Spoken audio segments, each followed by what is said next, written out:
এর ডিসকাশনের টপিক হচ্ছে preamble of the Indian constitution.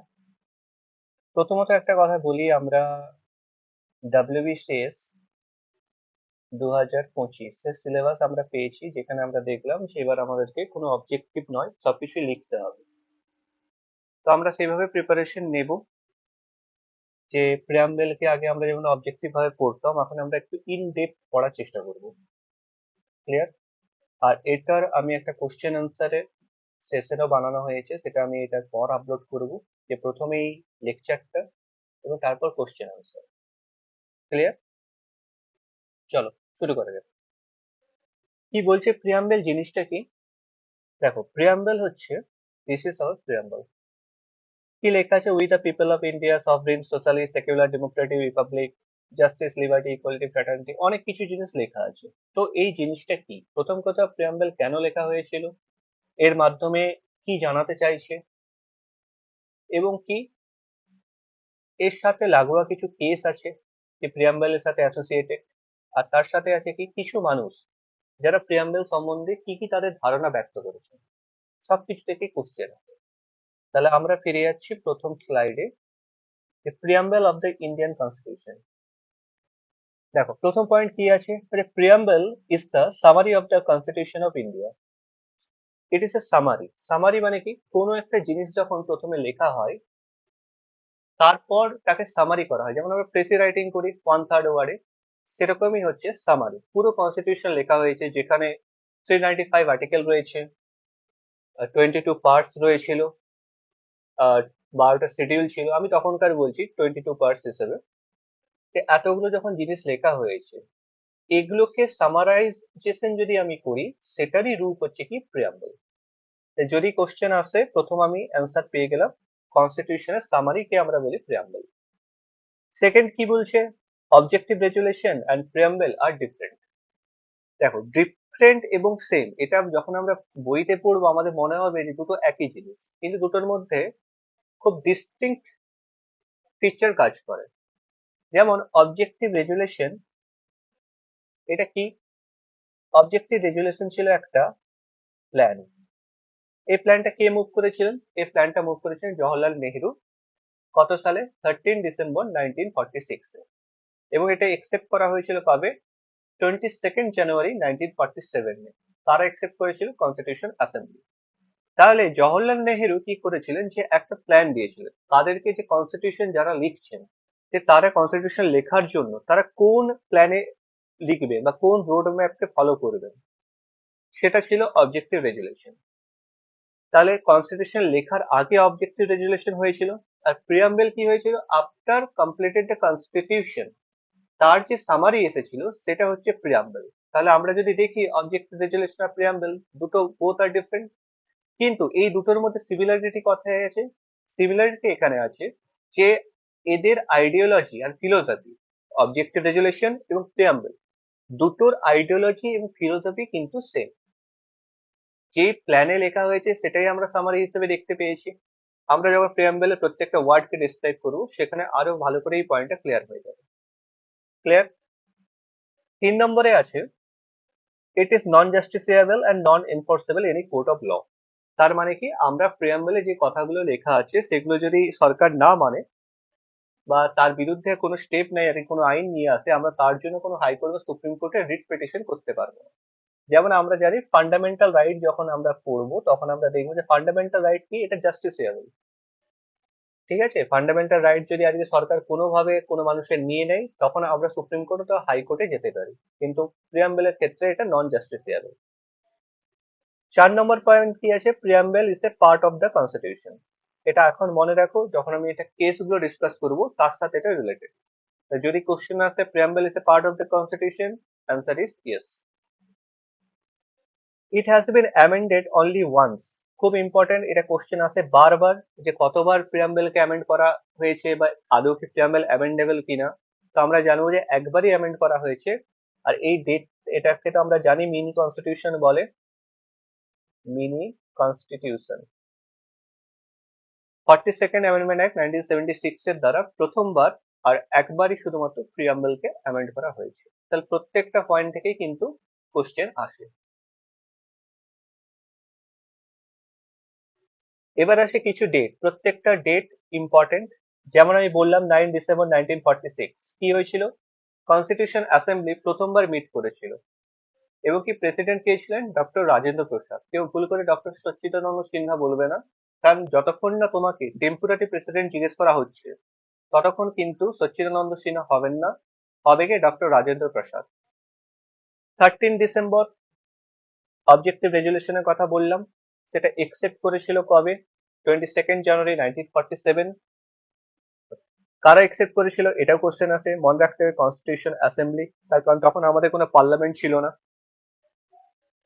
এবং কি কবে অ্যাডপ্ট করা হয়েছিল এই কনস্টিটিউশনকে, অ্যাডপ্ট করা হয়েছিল 26 নভেম্বর 1949, খুব ইম্পর্টেন্ট ডে। এবং কি 26 নভেম্বরকে আমরা কি বলি, কনস্টিটিউশন ডে হিসেবে আমরা পালন করি। দেখো, ওই দিন 26 নভেম্বর 1949-এ কিছু আর্টিকেল, পুরো কনস্টিটিউশনে কিছু আর্টিকেল অ্যাপ্লিকেবল হয়ে গেছিল। যেমন সিটিজেনশিপের যে আর্টিকেল ছিল 5 to 11 অ্যাপ্লিকেবল হয়ে গেছিল। কিন্তু পুরো কনস্টিটিউশন কবে থেকে স্টার্ট হয়, সেটা হচ্ছে 26 জানুয়ারি 1950। তাহলে আমাকে কোশ্চেন দিতেই পারে এখান থেকে যে কবে অ্যাডপ্ট হয়েছিল আর কবে প্রপার ভাবে কার্যকরী হয়। তাহলে দুটো অ্যান্সার আমার আলাদা। অ্যাডপ্ট হয়েছিল কবে, 26 নভেম্বরে, আর কার্যকরী হয় কবে থেকে, 26 জানুয়ারি 1950। ক্লিয়ার করলাম। আর এই দুটো ডেট কেন আলাদা এটা তোমরা গল্প জানো, রিলেটেড টু পূর্ণ স্বরাজ, এটা আমি এখানে ডিসকাস করছি না, এটা ইতিহাসে পড়ে নেবে। পূর্ণ স্বরাজ এই হিসেবে আর কি। আর 26 জানুয়ারিকে আমরা কি করি, রিপাবলিক ডে করি, সেই জন্য রিপাবলিক ডে। এবার আসছি যে প্রিয়াম্বেলে কি কি কম্পোনেন্ট রয়েছে। প্রিয়াম্বেলে দেখো 4টে কম্পোনেন্ট রয়েছে। প্রথম কি, যে source of the authority. Source of the authority মানে কি, আমরা প্রিয়াম্বেলে প্রথম লাইনে কি দেখতে পাচ্ছি, we the people of India, মানে কি আমরা, আমাদের দেশের নাগরিক। এটাই হচ্ছে কনস্টিটিউশনে সোর্স অফ দ্য পাওয়ার, মানে কনস্টিটিউশন কোথা থেকে পাওয়ার জেনারেট করে যদি কোশ্চেন আসে সেটার অ্যান্সার হবে we the people of India, মানে পিপল অফ ইন্ডিয়া থেকে পাওয়ার জেনারেট করে। তাহলে এটা প্রিয়াম্বেলের প্রথম লাইনে আছে, তাহলে প্রিয়াম্বেলের প্রথম কম্পোনেন্ট কি, source of the authority. Second কি, nature of the Indian state. এই কনস্টিটিউশন মেকাররা চাইছিলেন যে আমরা কি ধরনের ইন্ডিয়াকে রিপ্রেজেন্ট করতে চাইছি, বা কি ধরনের ইন্ডিয়ার স্বপ্ন আমরা দেখছি, কি ধরনের, soft socialist secular Democratic Republic. যে ক্রমান্বয়ে আমি বললাম সেই ক্রমান্বয়ে কিন্তু মুখস্থ রাখতে হবে, কারণ কি কোশ্চেন কখন কিরকম দেয়, যে সেকুলারকে আগে দিয়ে দেবে, সোশ্যালিস্টকে পরে দিয়ে দেবে, দিয়ে চারটে অপশন ক্রিয়েট করে দেবে, দিয়ে বলবে যে কোনটা right. Soft socialist secular Democratic Republic, এটা আছে ইন্ডিয়ার নেচার, ইন্ডিয়া কিরকম হবে। 3 নম্বর কি, অবজেক্টিভ। অবজেক্টিভ মিনস আমরা এই কনস্টিটিউশনের মাধ্যমে ইন্ডিয়ার তে কি অ্যাচিভ করতে চাইছি, যে আমাদের লক্ষ্য কি, দ্যাট ইজ আওয়ার অবজেক্টিভ। লক্ষ্য হচ্ছে কি, জাস্টিস, লিবার্টি, ইকুয়ালিটি, ফ্র্যাটার্নিটি, এগুলো আমরা অ্যাচিভ করতে চাইছি। আর 4 নম্বর আছে ডেট অফ অ্যাডপশন, যে কবে অ্যাডপ্ট করা হয়েছিল। দেখো 26 নভেম্বর 1949। তাহলে প্রিয়াম্বলের কটা কম্পোনেন্ট, প্রিয়াম্বলের 4টে কম্পোনেন্ট, 4টে নাম মনে রাখতে হবে। আর এখানে মনে রাখতে ডেট অফ অ্যাডপশনের কথা লেখা আছে, এখানে ডেট অফ অন্য কিছু বললে হবে না আর কি। 26 নভেম্বর 1949, এখানে 26 জানুয়ারি 1950 দিয়ে দিলে কিন্তু অ্যান্সার ভুল হয়ে যাবে। তাহলে এটা আমার ওভারঅল একটা প্রিয়াম্বেল। এবার আমরা প্রিয়াম্বেলের এই যে টার্ম গুলো দেখলাম, এই টার্ম গুলোকে আমরা বোঝার চেষ্টা করব যে এগুলোর মাধ্যমে কি বোঝাতে চাওয়া হয়েছে।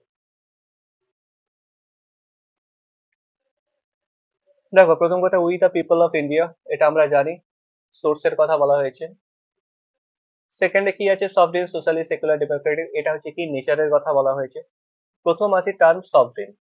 সফরেন কথার মানে কি, India as an independent state, and India তার যে কোনো অ্যাফেয়ার, এক্সটার্নাল ইন্টারনাল যে কোনো অ্যাফেয়ার করার জন্য সমস্ত কিছু যে ডিসিশন সেটা ইন্ডিয়ান গভর্নমেন্ট নিজে নেবে, বহিরাগত কোনো দেশ এর উপর হস্তক্ষেপ করবে না।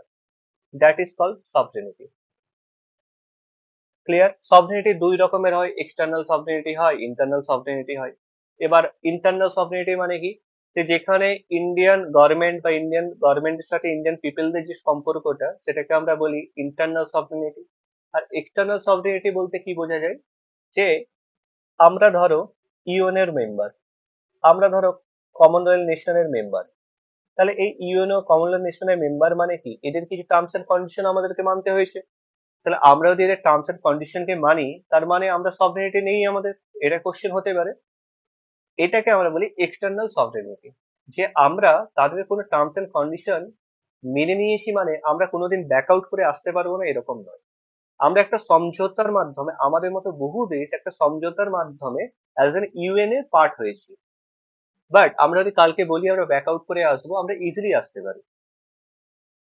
ঠিক আছে, এতে আমাদের সভরেনিটির কোনো প্রবলেম ক্রিয়েট হবে না।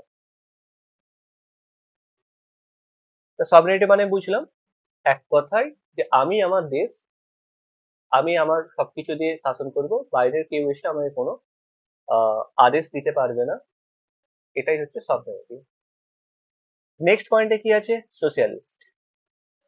সোশ্যালিস্ট মানে কি, যে আমাদের সোশ্যালিস্ট নেচার কিরকম চাইছিল, যে ইন্ডিয়ান স্টেট মানে কনস্টিটিউশন মেকাররা কিরকম ইন্ডিয়া চাইছিল, যে আমাদের দেশে সোশ্যালিজম থাকবে, যে যেখানে স্টেটের হাতেই যে সমস্ত ক্ষমতা থাকবে বা স্টেটের যে রিসোর্স গুলো থাকবে সেগুলো কিভাবে মানুষের মধ্যে ডিস্ট্রিবিউট করতে হবে, সেটাকে সোশ্যালিজম বলি। কিন্তু আমরা সোশ্যালিজম বললেই আমরা দুটো জিনিস মনে আসে মাথায়, একটা আছে রাশিয়া আর একটা আছে কমিউনিজম। কিন্তু আমাদেরকে মাথায় রাখতে হবে আমাদের যে সোশ্যালিজম সেটা কিন্তু কমিউনিজম নয়, মানে কমিউনিস্ট সোশ্যালিজম নয়। আমাদের সোশ্যালিজম হচ্ছে কি, গান্ধীয়ান। গান্ধীয়ান সোশ্যালিজমে কি হয়, যে আমাদের দেশের সমস্ত যা সম্পদ রয়েছে তার পার্টলি কন্ট্রোল করবে গভর্নমেন্ট, পার্টলি কন্ট্রোল করবে প্রাইভেট ওনার। প্রাইভেট ওনার মানে কি, যেমন ধরো আমাদের দেশে স্কুলের কথা যদি বলি, আমাদের গভর্নমেন্ট স্কুল আছে, আবার প্রাইভেট স্কুলও রয়েছে। কিন্তু কমিউনিস্ট সোশ্যালিজম যদি হতো সেখানে কোনো প্রাইভেট এন্টিটির কোনো জায়গা থাকতো না, সেখানে সবকিছুই কিন্তু গভর্নমেন্ট এন্টিটি হতো। মানে দেশের সমস্ত স্কুলই গভর্নমেন্ট দ্বারা পরিচালিত হতো এবং কি প্রত্যেকে গভর্নমেন্টের স্কুলেই পড়তে হতো। তো এই জিনিসটাকে আমরা বলছি সোশ্যালিজম। আর আমাদের সুপ্রিম কোর্টের একটা রায় বেরিয়েছিল, সেই রায়ে সুপ্রিম কোর্ট ক্লিয়ার করে দিয়েছিলেন যে আমাদের সোশ্যালিজম হচ্ছে গান্ধীয়ান প্রিন্সিপালের উপর বেস করে রয়েছে, it's not about the communism, communist socialism. Okay, তাহলে সোশ্যালিস্ট কথাটা আমরা বুঝতে পারলাম। চলো, নেক্সট হচ্ছে সেকুলার। সেকুলার মানে কি, সেকুলার মানে equal respect for all religion, all religion, বা আমরা এটাও বলতে পারি a state has no religion. মানে এক কথায় আমাদের দেশ হবে ধর্ম নিরপেক্ষ, মানে আমাদের দেশে কোনো বিশেষ কোনো ধর্মকে একটু বেশি প্রায়োরিটি দেওয়া হবে, বাকি ধর্মদেরকে দেওয়া হবে না, এই বিষয়টা কিন্তু নয়। That is called secularism. Okay, এবার এখানে সেকুলার যে বিষয়টা আমরা বর্তমানে যদি নিউজ দেখি আর কি, তার সাথে রিলেট করার দরকার নেই, কারণ আমরা অলওয়েজ পলিটি যখন পড়ি আমাদের মাথায় রাখতে হবে আমরা পলিটিক্স পড়ছি না, আমরা পলিটি পড়ছি, কনস্টিটিউশনে কি লেখা আছে সেই জিনিসগুলো আমরা পড়ছি। ক্লিয়ার? তাহলে আমাকে যদি বলে সেকুলারের অর্থ কি, একটাই কথা, যে স্টেট হ্যাজ নো রিলিজিয়ন, যে আমাদের দেশের কোনো রিলিজিয়ন নেই, আমাদের দেশের সমস্ত রিলিজিয়নই সমানভাবে প্রায়োরিটি পাবে। নেক্সট হচ্ছে ডেমোক্রেটিক। ডেমোক্রেটিক মানে কি, গভর্নমেন্ট বাই দ্য পিপল। দেখো, ডেমোক্রেসি, ডেমোক্রেসি, ডেমো মানে কি পিপল, ক্রেসি মানে কি যে রাজ করে। তার মানে কি, যে গভর্নমেন্ট পিপল দ্বারা পরিচালিত হয় তাকে আমরা বলি ডেমোক্রেসি। এই ডেমোক্রেসি দুই ধরনের হয়, একটা হয় ইনডাইরেক্ট, আরেকটা হয় ডাইরেক্ট ডেমোক্রেসি। ডাইরেক্ট ডেমোক্রেসি কোথায় আছে, আমাদের আছে সুইজারল্যান্ডে আছে। ইনডাইরেক্ট কোথায় আছে, আমাদের ধরো ইন্ডিয়া আছে, ইউএস আছে ইনডাইরেক্ট। এবার ডাইরেক্ট ডেমোক্রেসি সুইজারল্যান্ড বলতে কি, দেখো যে সমস্ত কান্ট্রিতে পিপলের সংখ্যা কম আর কি, কম লোকজন বসবাস করে, সেখানে direct democracy possible. Direct democracy মানে কি, যে যদি কোনো আইন নিয়ে আসা হয় সেখানে সবসময় সবকিছুতে জনগণ ভোট দান করবে। আর আমাদের দেশে কি করা হয়, আমরা ইনডাইরেক্ট কেন বলছি, আমরা একটা ভোটিং সিস্টেমের মাধ্যমে কিছু পরিমাণ লোককে আমরা পার্লামেন্টে পাঠিয়েছি। যখন কোনো আইন নিয়ে আসা হয়, সেই আইনকে কারা ভোট করে? আমরা যাদের পাঠিয়েছি, আমাদের হয়ে তারা ভোট করে। That is indirect democracy. কারণ কি, আমরা 150 কোটি লোক যদি প্রত্যেকটা আইনেই ভোট দিতে শুরু করি, তাহলে আমাদের মনে হয় না যে কোনো আইনই আজ অব্দি কোনো পাস হবে বা পসিবিলিটি রয়েছে। এবার দেখো, ইনডাইরেক্ট ডেমোক্রেসিও দুই ধরনের হয়। একটা হয় পার্লামেন্টারি, আর একটা হয় প্রেসিডেন্সিয়াল। আচ্ছা, পার্লামেন্টারি কোথায় দেখা যায়? ইন্ডিয়াতে আছে। প্রেসিডেন্সিয়াল কোথায় দেখা যায়? ইউএসএ তে আছে। দুটোর মধ্যে পার্থক্য কি? দেখো, পার্লামেন্টারি ডেমোক্রেসির মূল একটাই কথা মনে রাখবে: executive is responsible to the legislature. Executive responsible to the legislature. এটা হচ্ছে পার্লামেন্টারি ডেমোক্রেসির সব থেকে মেন পয়েন্ট, যে এক্সিকিউটিভের দায়বদ্ধতা আছে লেজিসলেচারের কাছে। আমরা সবসময় দেখবেন, আমরা বলি এরকম যে কোনো আইএস অফিসার বিভিন্ন জায়গায় যাচ্ছে, ঠিক আছে, কোনো দোকানে ঢুকে গেল, অনেক কিছু ব্যাপার দেখাচ্ছে, ক্যামেরা ট্যামেরা করছে, তখন অনেক কমেন্ট করে, একটা মন্ত্রীর সামনে যে করুন তো, বা একজন এমএলএর সামনে যে করুন তো। এই যে বিষয়টা না, তারা চাইলেও করতে পারবে না, because executive always responsible to the legislature. Executive দায়বদ্ধ লেজিসলেচারের সামনে। That is parliamentary democracy. Presidential democracy মানে কি? এখানে প্রেসিডেন্ট হচ্ছে সর্বেসর্বা। আমাদের দেশে যেমন প্রেসিডেন্টের কাছে কোনো পাওয়ার নেই, আমাদের সমস্ত পাওয়ার কারো কাছে আছে? পিএম এর কাছে রয়েছে। কিন্তু প্রেসিডেন্সিয়াল গভর্নমেন্টে কি আছে? প্রেসিডেন্টই হচ্ছে সর্বেসর্বা, সে যেটা বলবে সেটাই শেষ কথা হবে। There is nothing else. তাহলে আমরা ডেমোক্রেসি বুঝলাম। আর ডেমোক্রেসির উল্টো যদি কি হয়? মোনার্কি হয়। এবার মোনার্কি এবং ডেমোক্রেসি একসাথেও থাকতে পারে, যেমন ইংল্যান্ডে আছে। ইংল্যান্ডে মোনার্কিও আছে, ডেমোক্রেসিও আছে, কারণ ইংল্যান্ডে পার্লামেন্ট আছে, আর ইংল্যান্ডে মোনার্কিও আছে, রাজাও রয়েছে সেখানে। Next, Republic. দেখো, এই ডেমোক্রেসি আর এই রিপাবলিক, এই দুটো কথা আমরা বলতে পারি কাইন্ড অফ সিনোনিমাস কথা। দুটোকেই আমরা সিনোনিমাস বলতে পারি। রিপাবলিক মানে কি? Elected head of the state. যে যাদের elected head of the state মানে কি? আমরা আমার ইনডাইরেক্ট ইলেকশনের মাধ্যমে প্রেসিডেন্টকে নিযুক্ত করছি as a head of the state. আর ডেমোক্রেসির মানে কি দাঁড়াচ্ছে? পিপিল চুজ করছে, পিপিল রাজ করছে। তাহলে কোথাও না কোথাও এই দুটো কথা একই, কিন্তু আমাকে মনে রাখতে হবে, যদি রিপাবলিকের মানে জিজ্ঞেস করে, তাহলে বলে রাখতে হবে যে আমরা ইলেক্টেড হেড অফ দ্য স্টেটকে আমরা ইনডাইরেক্ট ইলেকশনের মাধ্যমে চুজ করার ক্ষমতা রয়েছে। That's why it is called republic, গণতান্ত্রিক। বা দুটো সিমিলারিটি আছে দুটোর মধ্যেই, তাই। তাহলে আমি সভরেনিটি, সোশ্যালিস্ট, সেকুলার, ডেমোক্রেটিক এবং রিপাবলিকের মাধ্যমে দেখতে পেলাম ইন্ডিয়ার নেচার কিরকম হবে। এবার 3 নম্বরে আসছি, অবজেক্টিভ। কনস্টিটিউশন মেকাররা কি অ্যাচিভ করতে কি চাইছিলেন? দেখো, ফার্স্ট কি? জাস্টিস। জাস্টিস, কি কি ধরনের জাস্টিস রয়েছে? Social, economical, political justice. Question আসে, জাস্টিস কয় প্রকারের? Social, economical, political justice. Justice কথাটা কোথা থেকে নেওয়া হয়েছে? রাশিয়ান রেভলিউশন থেকে। রাশিয়ান রেভলিউশন 1917-এ হয়েছিল, সেখান থেকে আমরা জাস্টিস কথা পেয়েছি। নেক্সট আসো লিবার্টি। লিবার্টি বলতে কি? Freedom of thought, expression, belief, faith and worship. প্রত্যেকটা কথাই মুখস্থ রাখতে হবে। Freedom of thought, expression, belief, faith and worship. এখান থেকে কি করবে? একটা কথাকে চেঞ্জ করে দেবে, দিয়ে বলবে লিবার্টির মানে কি এটা ছিল। সেই জন্য প্রত্যেকটা ওয়ার্ড যেগুলো লেখা আছে প্রত্যেকটা ইম্পর্টেন্ট। লিবার্টি কোথা থেকে আমরা নিয়েছি? French revolution. কত সালে? অলমোস্ট 1789-এর কাছাকাছি ফ্রেঞ্চ রেভলিউশন হয়েছিল, সেখান থেকে আমরা লিবার্টি নিয়েছি। 3 নম্বর ইম্পর্টেন্ট কি? ইকুয়ালিটি। ইকুয়ালিটি মানে কি? ইকুয়ালিটি মানে আমাদের দেশে দেখবে ফান্ডামেন্টাল রাইটে রাইট টু ইকুয়ালিটি বলে আর্টিকেল 14 থেকে আর্টিকেল 18 রাখা হয়েছে। কেন রাখা হয়েছে? রিজন কি?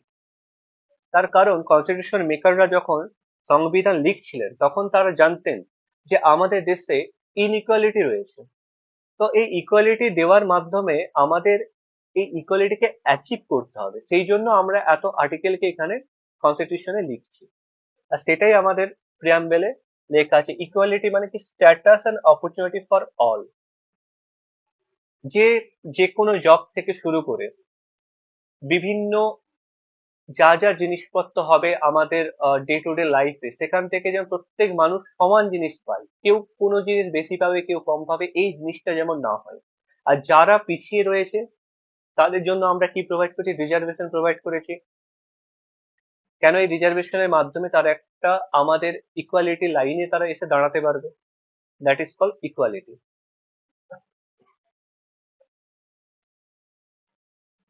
নেক্সট হচ্ছে ফ্র্যাটার্নিটি।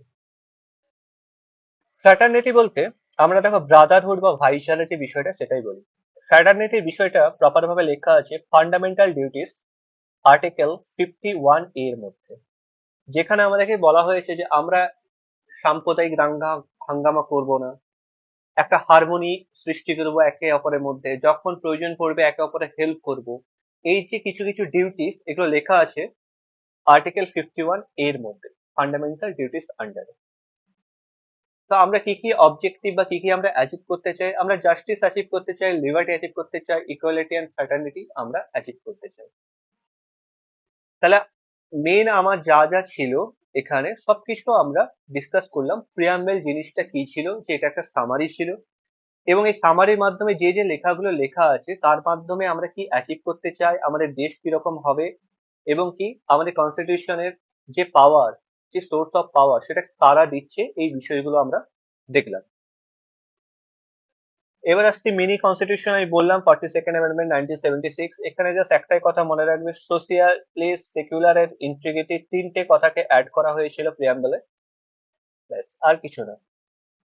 আর কার সময় করা হয়েছিল? ইন্দিরা গান্ধী গভর্নমেন্টের সময় করা হয়েছিল। কারণ 1976 মানে বুঝতেই পারছো যে তখন চলছিল এমার্জেন্সি। 1975 থেকে 1977 অব্দি এমার্জেন্সি চলেছিল। ইন্দিরা গান্ধী গভর্নমেন্টের সময় এই অ্যামেন্ডমেন্ট নিয়ে আসা হয়েছিল। এবার প্রিয়াম্বলের সাথে রিলেটেড কিছু কেস আছে। যে প্রথম কেস হচ্ছে বেরুবারি ইউনিয়ন কেস। অ্যাকচুয়ালি এটা কেস নয়, এটা হচ্ছে আন্ডার আর্টিকেল 143। এটা একটা প্রেসিডেন্সিয়াল রেফারেন্স ছিল। প্রেসিডেন্সিয়াল রেফারেন্স মানে কি? যে প্রেসিডেন্ট সুপ্রিম কোর্টের কাছে কোশ্চেন করেছিলেন যে এই যে বেরুবারি রিগার্ডিং যে বিষয়টা হয়েছে তাতে সুপ্রিম কোর্টের মতামত কি। আমি কেসের মানে ভিতরে ঢুকছি না, এই কেসে যেটা বলা হয়েছিল, আলটিমেট সুপ্রিম কোর্ট কি বলা হয়েছিল সেটা থেকে আমাদের কোশ্চেন আছে। আর এটা মনে রাখতে হবে, এটা একটা প্রেসিডেন্সিয়াল রেফারেন্স ছিল under article 143 of Indian constitution.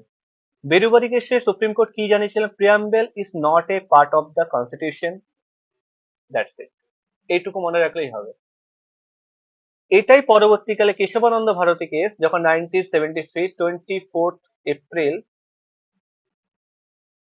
সেখানে কি বললো সুপ্রিম কোর্ট? সুপ্রিম কোর্ট তার বেরুবারি কেসকে ওভার রুল করে দিল। মানে কি, যে জাজমেন্ট এসেছিল সেটাকে ওভার রুল করলো বা চেঞ্জ করলো, দিয়ে কি বললো? Preamble is a part of the constitution and basic structure doctrine was establish. তাহলে আমরা দেখলাম বেরুবারি কেসে বলা হলো preamble is not a part, Kesavananda Bharati কেসে বলা হলো preamble is a part of the constitution. আর এলআইসি অফ ইন্ডিয়া কেস 1995 এ কি বলা হলো? Preamble is a integral part of the constitution. এই তিনটে থেকেই কোশ্চেন আসে। তো আমাদেরকে তিনটে জিনিসই মনে রাখতে হবে, তিনটে থেকেই কিন্তু আমার কোশ্চেন থাকবে। আর কেসগুলোর ভিতরে কেন ঢুকলাম না, কারণ কেসগুলো ভিতর থেকে গল্পের মতো আর কি, সেগুলোতে কোশ্চেন কিছু আসবে না। বেরুবারি কেসে এনক্লেভ নিয়ে, ইন্ডিয়া আর পাকিস্তানকে এনক্লেভ নিয়ে যে বিষয় ছিল আর কি, যে কিছু এনক্লেভ ইন্ডিয়া পাকিস্তানকে দেবে, পাকিস্তান ইন্ডিয়াকে দেবে, সেই রিগার্ডিং প্রেসিডেন্টের কাছে যখন এই বিষয়টা পৌঁছায়, তো সেখানে প্রেসিডেন্ট বললো যে আচ্ছা এইভাবে কি দেওয়া যেতে পারে নাকি, সেটা সুপ্রিম কোর্টকে জিজ্ঞেস করেছিল। এইসব নিয়ে বেরোবারি কেস হয়েছিল। ক্লিয়ার? লাস্ট আমাদের যেটা আছে, যে এখানে কিছু কোর্ট আছে প্রিয়াম্বল সম্বন্ধে কে কি বলেছেন, এগুলো থেকে অবজেক্টিভ টাইপের কোশ্চেন আসে, বা আমরা যখন লিখবো প্রিয়াম্বল সম্বন্ধে যদি আমাদেরকে লিখতে দেওয়া হয়, সেখানে আমরা এই কোর্ট গুলোকে আমরা অ্যাড করতে পারি। যেমন এন এ পালকিওয়ালা, একজন রিনাউন্ডেড এমিনেন্ট জুরিস্ট, তিনি কি বলেছেন? Preamble is a identity card of the constitution. তাহলে identity card of the constitution কে বলেছেন? N A Palkhivala. B R Ambedkar কি বলেছেন? Preamble embodies the aspiration advocate for social and economic democracy. তো সোশিয়াল অ্যান্ড ইকোনমিক ডেমোক্রেসি কথা কে বলেছেন? B R Ambedkar বলেছেন।